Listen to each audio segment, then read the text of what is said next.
Last week we did a podcast episode talking about the things I wish Royal Caribbean would change in 2026, and in coming up with that list, there were certainly some other wishes I had for things that they would do, but realistically, it'll never happen. I mean, I do love that Royal Caribbean constantly innovates, and they're always looking for new ideas and new changes, and they're adding things, right? But some things definitely get bulldozed, pushed to the side, and once an idea is gone, it kind of just never returns, right? We've certainly seen that with especially restaurants, especially where it's like the new hotness, then it doesn't get added to any other new cruise ships, and eventually gets replaced. And we're seeing that with actually Sabor on Royal Caribbean ships going forward. But you kind of get the idea that sometimes ideas are not long for this world and they move on. And I was actually thinking about things that I wish the Royal Caribbean would bring back. And probably the reason they'll never bring these back is because it's either not profitable, it's an old or passe kind of idea, or simply they're just moving on to something bigger and better. So I have a list of 4 things I really do wish Royal Caribbean would bring back, and I don't know if any of you agree with me on these, but these are my own personal, I really think they had a good reason to exist, and for whatever reason, they just didn't resonate with the audience or whatever. But anyway, number 1 is Zone Zero. I've talked about this, I think, on the podcast, maybe definitely on different YouTube videos. Zone Zero was a concept that existed on Odyssey of the Seas only. It was a virtual reality experience. Now, I've done virtual reality on Independence, I think, and maybe other ships that had the SkyPad, which is not on my list. That was a vomit-inducing experience, and I like technology, right? On SkyPad, you put a VR headset on, you jumped up and down on a trampoline. I remember trying it once and getting so sick, I had to sit down for an hour. It was awful. But Zone Zero is completely different. In this scenario, first of all, you're not jumping. Second of all, they put you in a head-to-toe VR suit, right? So it took a little bit of time to get it ready. You had to put on a helmet, different sensors on your arms, chest, legs, and it required a crew member to basically assist it with you. And when you were done, you essentially looked like a Tron character, I think. It was truly bizarre looking. But once you started the experience, basically you put the helmet on, so you can't see outside of the helmet, obviously, and you're transported to this virtual world. As I recall correctly, you were fighting pirate monkeys or zombie monkeys. And what was really cool about it wasn't that you were just standing around. You were walking. Physically, you were walking through what I believe was a path. Royal Caribbean created this maze, if you will, right? So in the VR world, you're looking at it and you're seeing the deck of a ship and you're seeing the plank and whatever. In the real world, it's just this, journey. So obviously, if you were to run into a wall in the VR world, there would be a corresponding wall in the real world. It was so cool. There was sword fighting. When I did it, I was really blown away by it. And I wanted to do it again. I was like, oh man, I can't wait to bring my family on here. And then it got canceled almost immediately. From my understanding, Zone Zero had technical issues because of just how much tech there was. And something broke, and then somebody didn't want to fix it. I don't know if it was on Royal Caribbean side or the vendor's side or both, but basically it broke and then it never got fixed and then it was removed. And this all happened in very short order. I think it was within 2 or 3 months of Odyssey of the Seas launching. So this wasn't 3 years later, 5 years later. No, this was almost immediately. Whoever in charge was like, we're not fixing this thing. It's done. And that was the end of it, which is really, really unfortunate because I thought it was a truly unique and different kind of experience. I mean, maybe something like that exists. I believe there might have been something like that at Walt Disney World, at the old Disney Springs or Downtown Disney thing. I'm not sure. But anyway, I digress. I think this was a really amazing experience. And I just think we missed out on it. I mean, only a few people got to really try it. But I thought it really was something that was wow, that is something I just can't do on land. Number 2 on my list is something that it's not really Royal Caribbean's choice. This is a government problem. But cruises to Cuba. My goodness, I don't want to get into the politics of it, but I would love to go back to Cuba again. I am so happy we got one in there. I went on Majesty of the Seas to Havana on a cruise back in 2018, I think, 2016. I forget exactly which year it was. But no, I think it was 18. Anyway, I digress. This was one of the best cruises I ever took. I mean, it's just so cool. Maybe it's because it's the forbidden fruit. And after 3 visits to Cuba, I might be like, yeah, I've been there, done that. Don't need to go back. But I was really blown away by the history and culture of Cuba and Havana. And visiting there was unlike visiting any other island. At the time, I remember thinking, if you liked San Juan, Puerto Rico, which has a lot of history with it, you would love Havana because it's just like that times 10. And I was really, truly blown away by that because Cuba does have a more significant, prominent role in world history than Puerto Rico will ever have or ever has had. I mean, Cuba was really the seat of Spanish colonial power after Mexico split apart from it. And Spain owned it until, the 1800s. So, it was very much a mix of European, old world, new world, that kind of stuff. But it's also a significantly bigger city than San Juan ever was. And it just played a more prominent role. So there's like a lot more to it. It's like, there are prominent U.S. cities, right? But like other cities that have more like historical roles, like New York or Boston, are always going to have more to offer historically and culturally because they've just been around longer and they've been these seats of power. Anyway, that's my metaphor has gone off the rails here. The point is I think that cruises to Cuba would be something I would love to be able to do again. I just thought it was just so cool to open that up and to be able to visit. Not to mention, there were other itineraries that included port stops in other places in Cuba, which is a pretty big island, by the way. And in today's day and age, I mean, if you were to ask folks, what's like one thing you really want to see across any Caribbean cruise, inevitably, a lot of people always point out, new ports of call. Like, there's nothing wrong with, Cozumel and San Juan or Nassau, Bahamas, and that like, but like variety of ports is a huge thing, and a lot of people always bring up, they wish they could go to other places.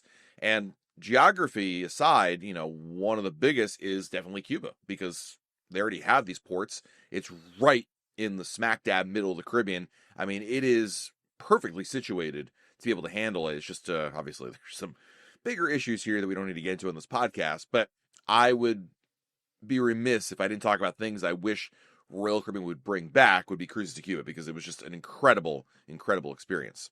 Number 3 on my list isn't something that I would necessarily, I wish they'd bring it back, but it's not something that would actually benefit me today. Like if they brought it back today, I'd be like, wonderful, but it's not going to actually benefit me anymore. And that was the DreamWorks characters. I'm going to go on a limb and say that ever since Royal Caribbean got rid of DreamWorks in order to do their own in-house entertainment, I just don't think it hits at the same level. I think their parades are okay, but I don't think they're nearly as good as DreamWorks parades were. And on top of that, I think, they don't have any characters you can meet. So there's that. Whereas before, you used to have the DreamWorks characters you can meet on board the ship. And back then, there was Shrek, and it was a couple other characters that I don't even remember who the heck they were at this point. But I will tell you this much. When my kids were of that age, they absolutely loved meeting the DreamWorks characters on there. It was a real highlight of going on any Royal Caribbean cruise. And I think that would be true of kids today, right? And I think it's really missing in that component. Don't get me wrong. I think Royal Caribbean has done a great job with its kids programming, and I think they have lots going for them. But I do believe that character element is missing from their repertoire, and they can't create that. They can't create their own IP of, characters that children not across the world, but children in general would be like, oh my goodness, it's so-and-so, right? I mean, that's something that Disney's always had, and Royal did that with DreamWorks for a little bit, but they decided to go off on their own. I suspect strongly this is a money thing. I mean, at the end of the day, it cost them money to license the DreamWorks characters, and when that contract came up, I think they said, okay, we'll develop it on our own in terms of other programming. And for the parade, again, you can make an argument about the parade. I don't love the new parades. I think they're all pretty much the same. I think it's all like meh, but without the characters there, it's just that missing element that's the finishing touch that I think truly makes why you would go see a parade worth it. Otherwise, you're just seeing random crew members skateboarding and waving and whatever with, very colorful floats, which are beautiful. But I don't know. There's no soul to them. You know what I mean? I don't know. Maybe I'm crazy on that one, but that would be something certainly that I think if they were ever bring that back. And I think DreamWorks has also done a lot better recently. Like I felt like for a while DreamWorks was on its way out, and it was like it was Shrek and then nothing else. But they've really had a renaissance recently, and I feel like between How to Train Your Dragon and some of the other new products coming out of DreamWorks, I think there's definitely value in adding them back to the ships. And then lastly, something I talked about at the very beginning of this podcast episode, which was Sabor. Now I'm put on here on my list the original Sabor. So Sabor, if you go on Harmony or Liberty of the Seas today, it still exists, but it's not the same thing. What I'm talking about first and foremost is the tableside creation of food. They had tableside guacamole. They had tableside margaritas being made. Those have been gone for a while. I think that should be brought back. I also think they should bring back some of the original menu items, which were also removed. And I feel like when you look at all those things together, the original Sabor, the quality of the food was so much better. And along the way, it got basically watered down and changed and just kind of just wasn't what it was. And the reflection of that was obviously in the fact that it just wasn't as popular. And it's also why I think Royal Caribbean moved in a different direction. There are lots of restaurants you could argue that should be brought back. I mean, I thought about Portofino's for a while, but I don't remember Portofino's being amazing. And quite frankly, I think Giovanni's Italian Kitchen is amazing, so I'll take that one any day.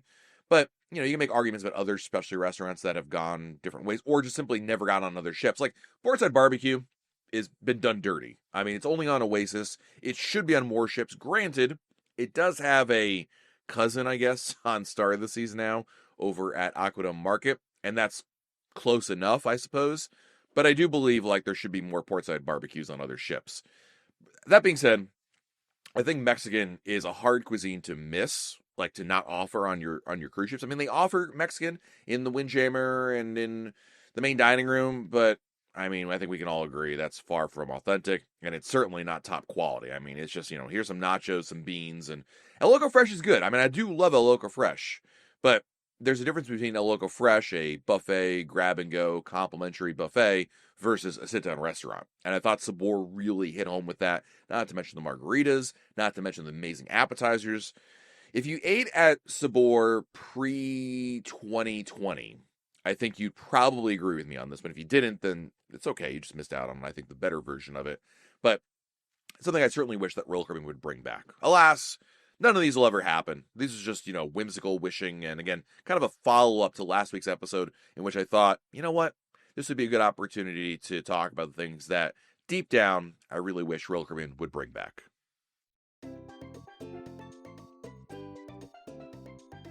Well, we're at the listener questions part of the episode. This is where I answer the emails that you sent me. You can always email me your questions, matt@royalcaribbeanblog.com. First email is from Steve. I've been reading you online for a long time. I am 12 credits short of being Diamond on Royal Caribbean and was going to get a 6-night cruise in a Grand Suite to get me over the top.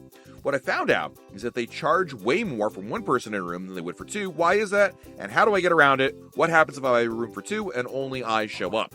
Hey, great question, Steve. So what you're encountering is the single supplement fee. Basically, what's happening is the cruise industry is based around the idea of double occupancy. So when they price out the cruise and they say, $500 a person, they're assuming two people in the room. And so when you try to book it solo, they're going to charge you for the phantom second person. It's a fee, the single supplement fee, to make up for the lost revenue from that second person they assumed was going to be there. So you could book a fake second person. You could book Steven as person A and, Bob as person 2. And when Bob doesn't show up, nothing happens. You'll get back the port fees and taxes for Bob, but you'll still end up paying that second person. In some cases, it's cheaper at the end of the day to have a fake second person than it is just one person. Now, there's kind of a downside to this little strategy in that, theoretically, if you book a fake second person and they no-show, you may not get double Crown and Anchor points. If you book it yourself solo, just you alone in the room, Royal Caribbean does give you double Crown and Anchor points, or at least they give you an extra set of Crown and Anchor points. So if you're going on a 6-night cruise by yourself in a Grand Suite, you would actually, instead of getting 12, you would get 18 Crown and Anchor points. Now, in my experience, there have been situations in which, I had my wife booked on it, she didn't go on the cruise, so I went solo, and I still got the extra points for being solo, but it's definitely YMMV. Your mileage may vary. So, there's really no way to get around it. I mean, at the end of the day, theoretically, there are some ships that have solo rooms. I mean, they do exist. I'm not saying theoretically, they do exist. But there are very few of these cabins, and they're very hard to get. They usually sell out almost immediately.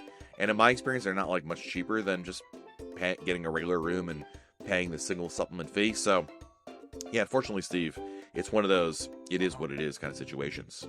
Next, we have an email from Kim Verdon. Thank you, Matt, and amen to your message about people being dishonest and bringing on their pets. Thankfully, many states now have made it a felony for passing off your dog as a service dog a big fee to people, and yes, including mine in Wisconsin.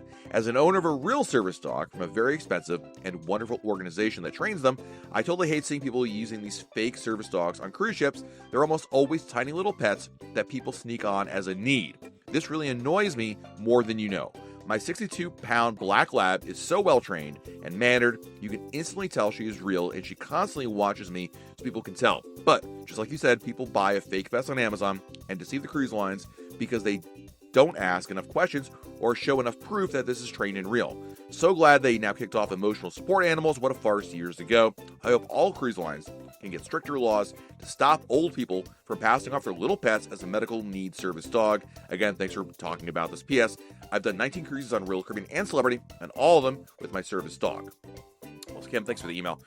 Unfortunately, this is like a problem. I mean, it's almost every cruise now I run into it. I was on Wonder of the Seas at the end of December, and there was I was in the Windjammer, and there was a family, and it definitely was an older person who had I don't know what kind, I don't think it was a Chihuahua, but it was a dog of that kind. But the dog was riding around in a like pet carrier, I would call it like a buggy or a stroller. And they were holding the dog up, and the dog was dressed up in clothing, and they were taking photos with the dog at the table in the Windjammer. I mean, it's like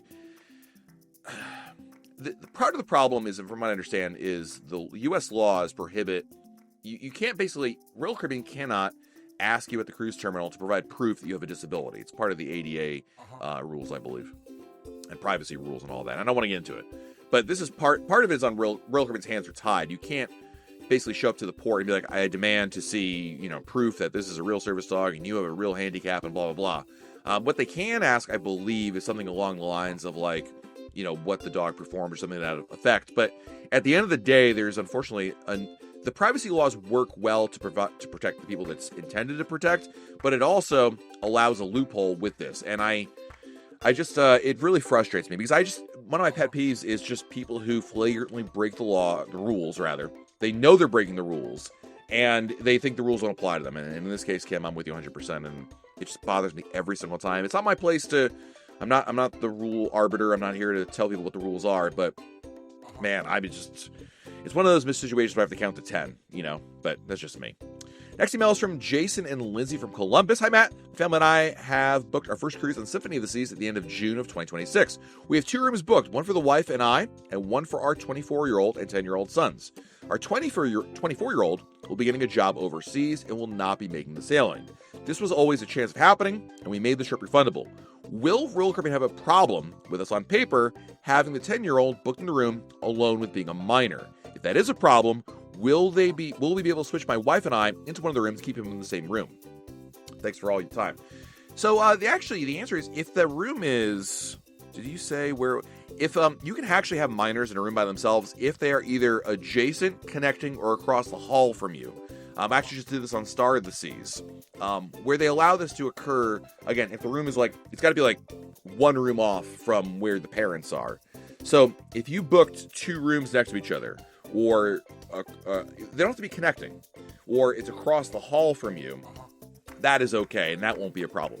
But if the room is further away, if it's more than one room away, or on a different deck, obviously, or something like that, then that'd be a problem. But yes, you could swap out people. So what you could do is move your wife on paper from your room to your kid's room, and then obviously once on board the ship, just change the SeaPass cards around. That's not a problem at all. So I would you got to look at how you have it configured in your email here. You didn't say exactly what the room configuration was, but definitely I would just make, if it's not adjacent or connecting, then maybe it might make sense to move your wife onto the reservation. Name swaps are totally fine, by the way. There's no change fee or anything like that associated with it, so you should be good there. And our final email this week is coming to us from Steve. Good afternoon, Matt. Happy holidays. This can be answered on your next podcast. I'm going on Symphony of the Seas in February. This will be my first Royal Caribbean cruise since I was on Splendor of the Seas back in 1999. After we booked a cruise a while back, I noticed I'm a platinum member in Crown and Anchor Society, but it does not show any history, and I have 0 cruise points. Is it possible they dug up all my past cruises when I was a teenager and applied to me now as an adult? Should I worry that this tier will disappear from me before my next cruise? I'm now 3 points away from being Emerald, it seems. Anyway, thanks for your response, and I'm very excited to get back on a Royal Caribbean cruise. I'm sure Symphony is much different than Majesty and the Monarch era. To say the least, Steve, yes, you're correct. So the answer is yes. If you have the status there, that's reflective of that. You can actually have your old cruises added on as long as you know the sail date. You don't need your reservation number. You just need to know the ship, sail date, and obviously your name, and they can add it on there. Like, I have cruises going back to the late, I think I have one in the late 90s, and the rest they're all in the 2000s. Anyway, it doesn't matter. But the point is, like, my first cruises are on there, and you can see, like, Explore the Seas, 1 point, because back then it was 1 point per night, or per cruise, rather.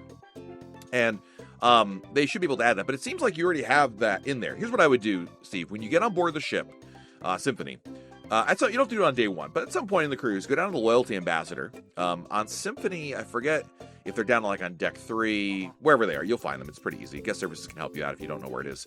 And, ask them to look it up for you. It's been a lot easier to do that, I think, than over the phone and to be able to explain it. And they can confirm for you exactly how that all works. But the fact that your account is tied, yes, they did, it appears, tie your old cruise history, which always applies, by the way. So if you ever took a cruise, back in the 70s, 80s, 90s, and you don't see it in your account, you can apply it as long as you know, again, the ship name, the sail date, and your name. This would be more an issue if you changed names, like if you got married or something like that.